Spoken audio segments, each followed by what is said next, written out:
2200 నుంచి 2400. ఈరోజు చంద్రబాబు నాయుడు పరిపాలనలో, జగన్ గారి పరిపాలనలో 2200 నుంచి 2400 ఉన్న ధాన్యం చంద్రబాబు నాయుడు పరిపాలనలో 1400.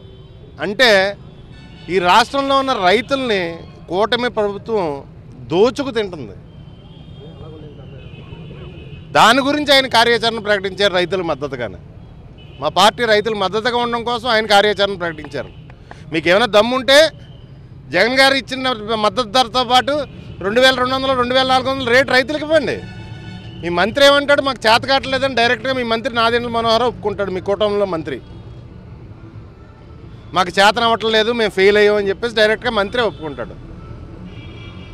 మరి ఇంకో మాట చెప్తున్నాను ఇక్కడ లోకల్లో ఉన్న నాయకుడికి. మొన్న మధ్యన మాట్లాడుతూ గెస్ట్ హౌస్, తేటకొండ గెస్ట్ హౌస్లో కూర్చుని జగన్ గారి ఆస్తులు, ప్రజలకు పంచిపెట్టేవాళ్ళని చెప్పేసి మాట్లాడుతున్నాడు తేటకొండ గెస్ట్ హౌస్లో కూర్చుని. నేను ఒకటే చెప్తున్నాను యనమల రామకృష్ణుడికి, నువ్వు మొట్టమొదటిసారి ఎమ్మెల్యేగా పోటీ చేసేటప్పుడు కనీసం 2 లక్షల రూపాయలు నీ దగ్గర లేక రైతు ఐక్య సంఘం, తుని నక్కపల్లి రైతు ఐక్య సంఘం అందరూ కలిసి, పెద్దలందరూ కలిసి 2 లక్షల రూపాయలు చందాలు వేసుకుని నేను గెలిపించిన పరిస్థితి.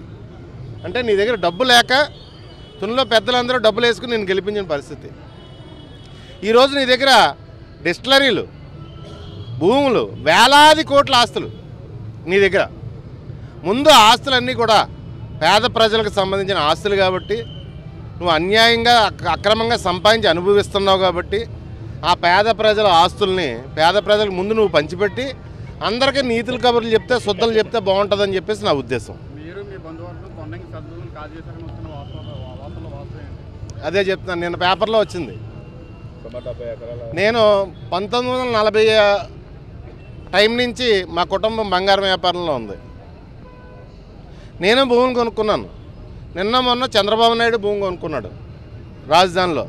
అలాగే మొన్న మధ్యన పవన్ కళ్యాణ్ కూడా పిఠాపురంలో 16 ఎకరాల భూమి కొనుక్కున్నాడు. అదేవిధంగా ఈ 10 రోజుల్లోనే యనమల రామకృష్ణుడు రెండు ఆస్తులు రిజిస్ట్రేషన్ చేయించుకున్నాడు. ప్రజల దగ్గర ఉన్న ఆస్తులు నేను అంటాను అవన్నీ కూడా దోచుకుతున్నాయే, పేద ప్రజల దగ్గర లాక్కు దెబ్బనియే అంటాను. అది అయిపోద్దా? బురద జల్లేస్తే బకెట్ బురద అయిపోద్దా? ఎల్లో మీడియాలో లేకపోతే C batch, Chandrababu batch, yellow media చెంచాగాళ్ళు ఒక మనిషి మీద బురద జల్లేస్తే అయిపోద్దా? అంటే నేను వైఎస్ఆర్ కాంగ్రెస్ పార్టీలో పనిచేస్తున్నాం కాబట్టి, వైఎస్ఆర్ కాంగ్రెస్ పార్టీ మనుషులం కాబట్టి మేము ఆస్తులు కొనుక్కోకూడదా? వేలాది కోట్లు ముందు ప్రజలకు పంచిపెట్టి నీ ఆస్తులన్నీ చెప్పేసి తెలియజేసుకుంటున్నాను. అదేవిధంగా ఈ రాష్ట్రంలో రైతులకి, మహిళలకి, విద్యార్థులకి అందరికీ న్యాయం చేయాలి. చేయకపోతే వైఎస్ఆర్ కాంగ్రెస్ పార్టీ కార్యాచరణ చాలా భయంకరంగా ఉంటుంది. చంద్రబాబు నాయుడిని హెచ్చరిస్తున్నాను. సోదరుడు అడుగుతూ నిన్న ఎల్లో మీడియాలో చంద్రబాబు నాయుడు చెంచా ఛానల్లోని మీ గురించి అడ్డదిడ్డంగా మాట్లాడతారని చెప్పడం జరిగింది. అవును, నేను ఖచ్చితంగా భూములు కొనుక్కున్నాను. సెజ్లోని 6 ఎకరాల భూమి కొన్నాను. మార్కెట్ రేటు మీద హెచ్చు రేటు కొనుక్కున్నాను. నేను నా దగ్గర డబ్బులు ఉన్నాయి, నేను కొనుక్కున్నాను. నేను ధైర్యంగా చెప్తాను.